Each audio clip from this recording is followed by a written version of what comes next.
हर हर महादेव, जय भोलेनाथ। दोस्तों आइए जानते हैं कुछ बहुत महत्वपूर्ण उपायों के बारे में, जानकारियों के बारे में। पूज्य गुरुदेव के श्रीमुख से उन्हीं की कथा के दौरान जब वो बता रहे थे, तो कुछ अंश को मैं यहाँ प्रस्तुत कर रही हूँ। तो चलिए सुनते हैं उन्हीं के श्रीमुख से बहुत ही महत्वपूर्ण जानकारी। अगर व्रत मिलेगा तो केवल एक माता पार्वती का मिलेगा। क्यों? क्योंकि माता पार्वती कभी अपने प्रभु से, कभी अपने स्वामी से ऊंची आवाज में बात नहीं की, कभी नहीं बोली। माता ने कभी भी ऊंची आवाज में अपने पति से बात नहीं करी। लक्ष्मी ने जरूर एक बार भगवान विष्णु से कहा था। एक बार भगवान विष्णु लक्ष्मी को देखे और लक्ष्मी श्रृंगार कर रही थी, देखकर भगवान नारायण को हंसी आ गई। हंसकर भगवान विष्णु जैसे खड़े हुए, इतने में लक्ष्मी ने कहा, वाह नारायण वाह, आप अपनी पत्नी को देखकर घोड़े जैसे हंस रहे हो। मैं आपको श्राप देती हूँ नारायण, आप मुझ पर हंसे हो, आपका ये मुख कट जाए और तुम्हें घोड़े का मुंह लग जाए। लक्ष्मी ने नारायण को श्राप दिया था, तो भगवान विष्णु का हयग्रीव अवतार हुआ था। हयग्रीवा को मारने के लिए भगवान का शीश कट गया था, तो घोड़े का मुंह लगा। काय का मुंह लगाया? लक्ष्मी ने नारायण को श्राप दिया।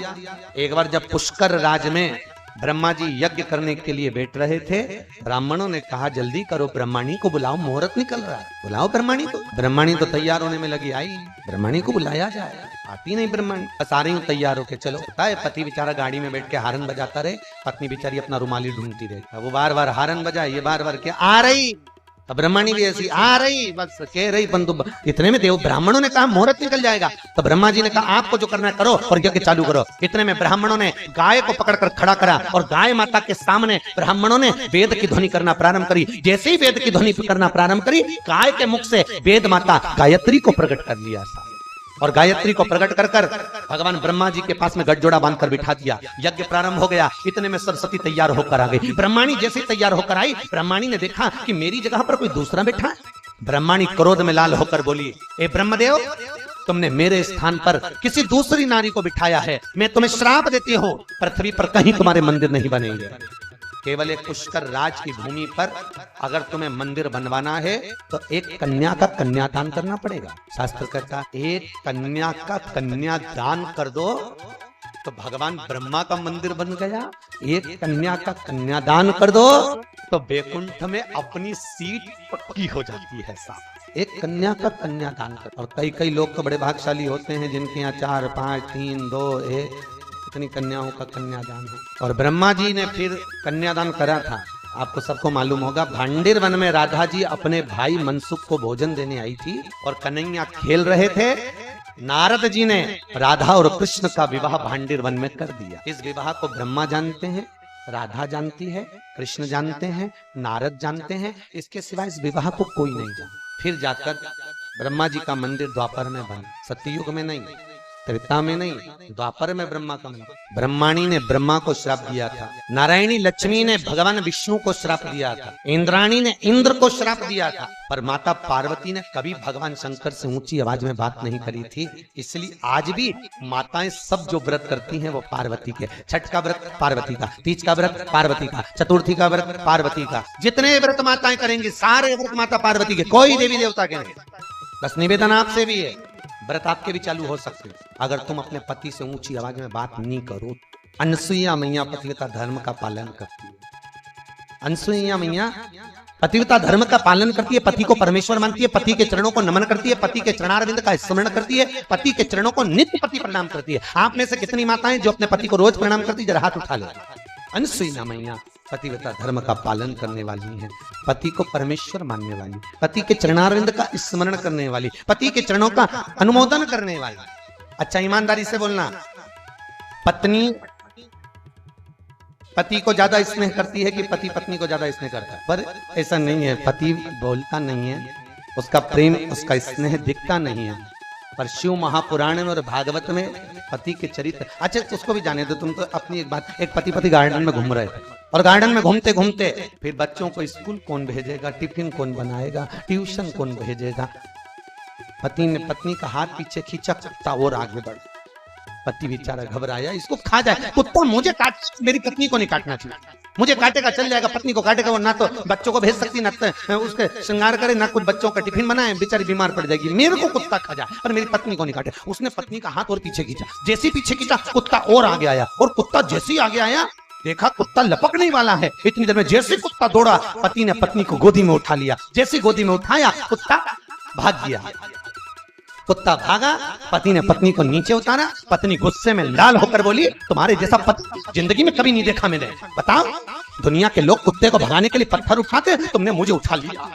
अब बताओ, बेचारा वो तो भला ही सोचा था, उसने तो बेचारे ने भला ही सोचा कि मैं पत्थर नहीं, इसको उठा लूं, इसको नहीं काटेगा, मेरे पाँव में काट। तो ऐसा नहीं है कि पति इसने नहीं करता है, पर उसका इसने दिखता नहीं, बेचारे ने उठाया, पर तो भी कुछ।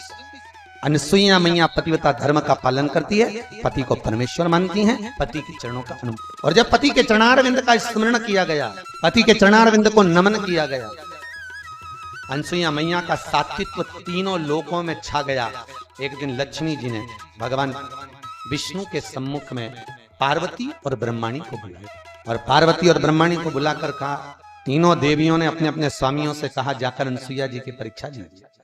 क्या परीक्षा लेना है? अनसुईया जी के दरवाजे पर जाकर भिक्षा मांगना, और भिक्षा भी मांगना तो नग्न अवस्था में मांगना। अनसुईया के वस्त्र नहीं होना चाहिए। एक नारी दूसरी नारी के लिए शब्द कर रही है कि भिक्षा मांगना तो ऐसी मांगना कि तन पर वस्त्र। भगवान विष्णु ने लक्ष्मी से कहा, ओ लक्ष्मी, ये कैसे प्रसंग कर रही है तू? तेरी बुद्धि, तेरी सोच, तेरी वृत्ति गई कहाँ? ये कहाँ चली गई? बहुत ध्यान देना, कलकत्ता में था, जैसा खाया अन्न, जम के बोलो, वैसा हो गया मन, जैसा पिया पानी वैसी हो गई वाणी, और जैसा पिया दूध वैसा बन गया बुद्धि दूध। अनसुईया जी की परीक्षा लेने का भाव लक्ष्मी के मन में कैसे आ गया? आया क्यों? लक्ष्मी के मन में यह प्रसंग कहां से आ गया कि अनसुईया जी की परीक्षा लो? मन में यह भाव कहां से? हर चीज में कोई ना कोई एक कारण होता है जिसके कारण व्यक्ति उस क्रम तक पहुंच। एक बार की बात है, माता लक्ष्मी इंद्राणी के घर गई, और इंद्राणी के साथ में मिलकर माता लक्ष्मी दक्षिणा देवी के दरवाजे, और दक्षिणा देवी के दरवाजे पर पहुंचकर माता लक्ष्मी ने आज बहुत तेज भूख लगने पर दक्षिणा को 3 बार कहा, दक्षिणा मुझको भोजन चाहिए, भूख लग रही है। दक्षिणा न लाई। इंद्राणी दक्षिणा देवी के भवन में गई और बिना पूछे वस्तु को उठाकर लाई और लक्ष्मी को दे दिया। इंद्राणी और लक्ष्मी ने पा लिया। दक्षिणा देवी आकर देखी कि मेरे भीतर भवन में जो रखा था ये दोनों पा रही हैं, कोई बात नहीं, पर दोष तो है ना किसी की यहाँ रखी। आपको पहले भी कथा में कहा, ये चोर तत्व तो कहलाएगा। भागवत जी में 5 तरह के चोर कहे। पहले नंबर का चोर जो किसी की वस्तु को बिना पूछे उठा। पहले नंबर का चोर जो किसी की वस्तु को बिना पूछे उठाए, वो भी चोर कहलाता है। दूसरे नंबर का चोर किसी के घर में बिना पूछे चले जाए, वो भी चोर कहलाता है। तीसरे नंबर का चोर जो भगवान को दिए बिना पहले रखा जाता है, वो भी चोर कहलाता है। चौथे नंबर का चोर किसी की रखी हुई वस्तु को ठोकर मारकर चले जाए, वो भी चोर कहलाता है। 5वें नंबर का चोर बाजार गया, गजक खरीदी, आइसक्रीम खरीदी, टॉफी खरीदी, जेब में अपनी पत्नी के कमरे में जाकर चुपचाप दोनों धनी लुकाई खा गए और बूढ़े माँ बाप को नहीं दिया, वो भी चोर कहलाता। वो भी चोर कहलाता जो अपने माता पिता को दिए बिना खा ले। शास्त्र कथा है, भागवत वर्णन करती है, अगर एक पुड़िया अपनी पत्नी के लिए लेकर आया था, 10 रुपए की गजक अपनी पत्नी के लिए लेकर आया था, तो 10 रुपए की पुड़िया अपनी बूढ़ी माँ के लिए, बूढ़े बाप के लिए बंधवा कर लाता, तो चोर नहीं कहलाता। और जो माता पिता को दिए बिना अपने कमरे में बैठकर चुपचाप खा जाए और बूढ़े माँ बाप को ना दे, वो भी चोर कहलाता है। इंद्राणी से करेंगे, भूख लग रही है, इंद्राणी दक्षिणा के जाकर अंदर प्रवेश कर उठाकर लाई और लाकर दे दिया। भले किसी के यहाँ कितना भी पड़ा हो, भले किसी की टेबल पर कितना भी भोजन रखा हो, भले 56 भोग जमे हो, पर जब तक तुमसे कहा ना जाए तब तक तुमने लेना नहीं। कई लोग मंदिर में पंडित जी नहीं रहते तो पंचपातर उठा के अपने ही हाथ से चरणामत ले लेंगे, अपने हाथ से तुलसी दल ले लेंगे, खा के चले जाते हैं और इतने बड़े धर्मात्मा बनेंगे, बढ़िया चकाचक टंगा पाटी पाट पड़ा के सिर पे पल्लू मल्लू लेके, और सब पंडित जी नहीं है, इनने सब ले लिया, ले लुआ के चल दिए। ईमानदारी से बोलो, हो कि नहीं चोटे? अरे बोलो तो सही, चोर हो कि नहीं? आज्ञा ली तुमने? राम जी से पूछा, जिसके मंदिर में खड़े थे उस परमात्मा से पहले आज्ञा लेना थी कि भले पंडित जी नहीं है तो भगवान से कहना था, प्रभु पंडित जी नहीं है, हम ले लें आपसे, पंचामत चरणामत लें आपसे, और भगवान आज्ञा दे दें तो ले लो। अरे हे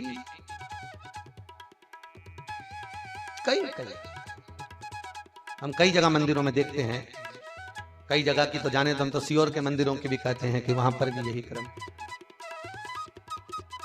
एक हमारे वो बगल में बड़ा बाजार में सत्यनारायण जी का मंदिर, और वहां पर भी पंडित जी नहीं रहते तो वो जो जाए बस कूड़ के लेके चलते। अब कोई चोर तत्व है हमारा, उस तत्व से हमें वंचित छूटना, उस तत्व से हमें दूर जाना। कल एक प्रश्न था मंटो जी, एक प्रश्न आया था कल व्हाट्सएप पर, गुरुजी हमारे प्रश्न का उत्तर दीजिए, वृक्ष लगाना क्यों जरूरी है? प्रकृति का पेड़ लगाना, वृक्ष लगाना क्यों जरूरी है? मंगरूल नाथ से प्रश्न था, अमरावती से आगे मंगरूल नाथ, वहां से भेजा था, वृक्ष लगाना क्यों जरूरी? हमने कहा भैया उसका एक कारण स्कंद पुराण में लिखा हुआ कि मातृ ऋण, पितृ ऋण, देव ऋण, गुरु ऋण और लोक ऋण। कितने ऋण? 5। लोक ऋण, लोक ऋण मनुष्य पर कब चढ़ता है? जब उसका अंतिम संस्कार होता है। अंतिम संस्कार के समय पर उसके नीचे चिता जलाते समय लकड़ियां लगाई जाती है, उस लकड़ी में जो आग लगती है उस लकड़ी का ऋण मरने वाले की छाती पे चढ़ जाता है, उसको कहते हैं लोक ऋण। कौन सा ऋण है वो? लोक ऋण। गरुड़ पुराण के 5वें अंश में भी लिखा हुआ, मातृ ऋण चुकाना सरल है, पितृ ऋण चुकाना सरल है, गुरु ऋण चुकाना सरल है, आदि आदि जितने ऋण हैं चुका सकते हो, पर लोक ऋण कब चुकेगा? तो भगवान कहता है इसको लोक ऋण चुकाने के लिए एक बार फिर जन्म दिया जाए, और ये पृथ्वी पर जब जन्म लेगा एक वृक्ष लगाएगा, वृक्ष लगाएगा तब जाकर इसका जो चिता के समय जला हुआ जो ऋण था तब चूकेगा। उस लोक ऋण को चुकाने के लिए पुनः जन्म मिलता है कि एक वृक्ष लगाओ, मरने से पहले एक पेड़ लगाकर जाना, जिससे हम उस ऋण से चूक जाए, उस ऋण से हम वंचित हो जाए। आप में से किसी ने लगाया कि नहीं लगाया? लगाए, सबने लगाना चाहिए। एक वृक्ष अवश्य लगा कि हम मरेंगे और मरने पर किसी का ऋण लेकर नहीं जाना, मरने पर किसी को छाती पर बिठाकर नहीं जाना, उस ऋण से चूक कर जाना है। इसी में से एक थी अनसुईया, आंतरी ऋषि के साथ हुई है, जिनका पतिव्रता धर्म का पालन करना, पति को परमेश्वर मानना, पति चरणारविंद का स्मरण करना, पति के चरणारविंद में रमे रहना, ये माता अनसुईया का कर्तव्य था। एक बार की बात है, माता लक्ष्मी इंद्राणी के घर गई और इंद्राणी के साथ में मिलकर माता लक्ष्मी दक्षिणा देवी के दरवाजे पर पहुंची, और दक्षिणा देवी के दरवाजे पर पहुंचकर माता लक्ष्मी ने आज बहुत तेज भूख लगने पर दक्षिणा को 3 बार कहा, दक्षिणा मुझको भोजन चाहिए, भूख लग रही है। दक्षिणा न लगी। इंद्राणी दक्षिणा देवी के भवन में गई और बिना पूछे वस्तु को उठाकर लाई और लक्ष्मी को दे दिया। इंद्राणी और लक्ष्मी ने पा लिया। दक्षिणा देवी आकर देखी कि मेरे भीतर भवन में जो रखा था ये दोनों पा रही हैं, कोई बात नहीं, पर दोस्त तो है ना, किसी की यहाँ रखी। आपको पहले भी कथा में कहा ये चोर तत्व तो कहलाएगा। भागवत जी में 5 तरह के चोर कहे। पहले नंबर का जो किसी की वस्तु को बिना पूछे उठा, दूसरे नंबर का चोर किसी के घर में बिना पूछे चले जाए, वो भी चोर कहलाता है। तीसरे नंबर का चोर जो भगवान को दिए बिना पहले खुद खा जाता है, वो भी चोर कहलाता है। चौथे नंबर का चोर किसी की रखी हुई वस्तु को ठोकर मारकर चले जाए, वो भी चोर कहलाता है। 5वें नंबर का चोर बाजार गया, गजक खरीदी, आइसक्रीम खरीदी, टॉफी खरीदी, जो अपने माता पिता को दिए बिना खा ले। शास्त्र कहता है, भागवत वर्णन करती है, अगर एक पुड़िया अपनी पत्नी के लिए लेकर आया था, 10 रुपए की गजक अपनी पत्नी के लिए लेकर आया था, तो 10 रुपए की पुड़िया अपनी बूढ़ी माँ के लिए, बूढ़े बाप के लिए बंधवा कर लाता तो चोर नहीं कहलाता।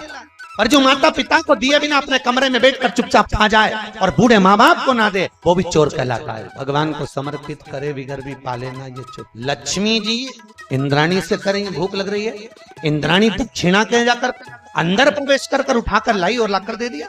भले किसी के यहाँ कितना भी पड़ा हो, भले किसी की टेबल पर कितना भी भोजन रखा हो, भले 56 भोग जमे हो, पर जब तक तुमसे कहा ना जाए तब तक तुमने लेना ना। कई लोग मंदिर में पंडित जी नहीं रहते, तो पंच पातर उठा के अपने ही हाथ से चरणामत ले लेंगे, अपने हाथ से तुलसी दल ले लेंगे, खा के चले जाते हैं। और इतने बड़े धर्मात्मा बनेंगे, बढ़िया चकाचक कंगा पाटी पाट पड़ा के सिर पे पल्लू मल्लू लेके, और सब पंडित जी नहीं है, इनने ही सब ले लिया, ले लुआ के चल दिए। ईमानदारी से बोलो, हो कि नहीं चोटते? आज्ञा ली तुमने? राम जी से पूछा, जिसके मंदिर में खड़े थे उस परमात्मा से पहले आज्ञा लेना थी कि भले पंडित जी नहीं है तो भगवान से कहना था, प्रभु पंडित जी नहीं है, हम ले लें आपसे, पंचामत चरणामत लें आपसे, और भगवान आज्ञा दे दें तो ले लो। कई जगह की तो जाने तो हम तो सीहोर के मंदिरों की भी कहते हैं कि वहां पर भी यही करते। एक हमारे वो बगल में बड़ा बाजार में सत्यनारायण जी को मंदिर, तो वहां पर भी पंडित जी नहीं रहते तो वो जो जाए बस कूड़ के लेके। चोर तत्व है वहां, तत्व से हमें वंचित, उस तत्व से हमें दूर। वृक्ष लगाना क्यों जरूरी? प्रकृति का पेड़ लगाना, वृक्ष लगाना क्यों जरूरी है? वृक्ष लगाना क्यों जरूरी? हमने कभी या उसका एक कारण स्कंद पुराण में लिखा हुआ, मातृ ऋण, पितृ ऋण, देव ऋण, गुरु ऋण और लोक ऋण। लोक ऋण मनुष्य पर कब चढ़ता है? जब उसका अंतिम संस्कार होता है। अंतिम संस्कार के समय पर उसके नीचे चिता जलाते समय लकड़ियां लगाई जाती है। उस लकड़ी में जो आग लगती है, उस लकड़ी का ऋण मरने वाले की छाती पे चढ़ जाता है, उसको कहते हैं लोक ऋण। कौन सा ऋण है वो? लोक ऋण। गरुड़ पुराण के 5वें अंश में भी लिखा हुआ, मातृ ऋण चुकाना सरल है, पितृ ऋण चुकाना सरल है, गुरु ऋण चुकाना सरल है, आदि जितने ऋण हैं चुका सकते हो, पर लोक ऋण कब चुकेगा? तो भगवान कहता है इसको लोक ऋण चुकाने के लिए एक बार फिर जन्म दिया जा। और ये पृथ्वी पर जब जन्म लेगा, एक वृक्ष लगाएगा, वृक्ष लगाएगा तब जाकर इसका जो चिता के समय जला हुआ जो ऋण था तब चूकेगा। उस लोक ऋण को चुकाने के लिए पुनः जन्म मिलता है कि एक वृक्ष लगाओ, मरने से पहले एक पेड़ लगाकर जाना, जिससे हम उस ऋण से चूक जाए, उस ऋण से हम वंचित हो। आप में से किसी ने लगाए कि नहीं लगाया? लगाए, सबने लगाना चाहिए। एक वृक्ष अवश्य लगा कि हम मरेंगे और मरने पर किसी का ऋण लेकर नहीं जाना, मरने पर किसी को छाती पर बिठाकर नहीं जाना, उस ऋण से चूक कर जाना है। पर दुनिया के लोग बस ये 2-4 ऋण बता देते, माता ऋण, पिता ऋण, गुरु ऋण, पर ये कभी नहीं बोलते कि प्रकृति का भी ऋण हमारे ऊपर लगा हुआ, उसको भी। तो उम्मीद करते हैं जानकारी आपको अच्छी और उपयोगी लगी होगी। अगर अच्छी और उपयोगी लगी तो एक लाइक छोटा सा अवश्य करिए। आप पहली बार मेरे चैनल पे आए तो मेरे चैनल को सब्सक्राइब करिए, बेल नोटिफिकेशन अवश्य दबाइए, जिससे आने वाली वीडियो आपको समय से प्राप्त हो सके। दोस्तों, कोई भी प्रश्न या सुझाव कमेंट बॉक्स में लिख सकते हैं।